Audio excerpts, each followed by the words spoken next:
Hello and welcome to this quick ETETutor video on Edexcel GCSE English Language Paper 1 Section A. So this is the first of 4 videos that are going to look at each question in turn. So let's get going. When you first get into the exam, you are going to see this exact text telling you how long you've got to spend on the paper and advising you to write your answers in the spaces provided. This is important because they don't want you to write more than they give you room for. Some of these are very short answer questions. This is an exam style question paper that I've written for my students, and it uses Frankenstein, which some people might have studied for their 19th century novel.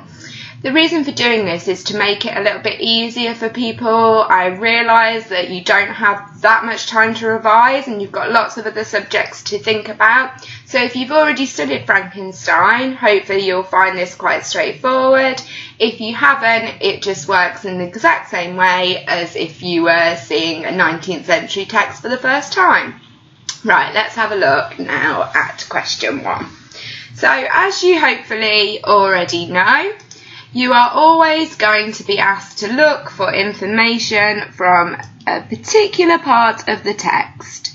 So here we're looking at lines 1 to 5.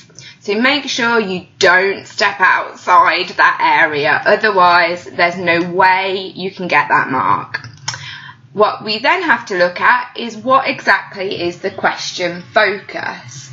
So here we've got identify the phrase which suggests the narrator has finished something he was working on. Let's just highlight that bit as well. You might want to do this in the exam, you might not feel that you need to. And then always this question's just going to be worth that 1 mark.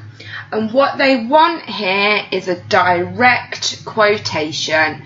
You just need to find that phrase and copy it into the space, nothing more, no interpretation, no analysis. We're just looking to see if you can locate the correct phrase. So if you scroll down here, you can see that we have the reading text itself, and I'm going to pop this down in the description box below so you can have a look. And we can see here we've got the first 5 lines.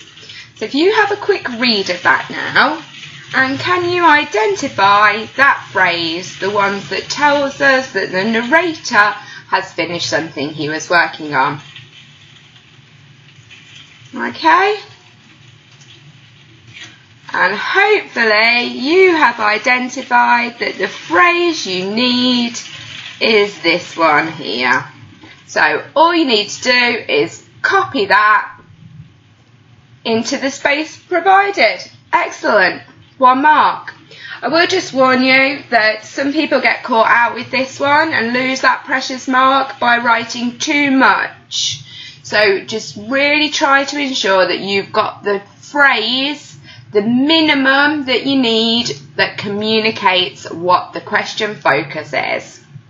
Okay, I hope that one's helped. Remember, there's going to be another 3 of these videos, so make sure you check them out. Good luck! Like and subscribe.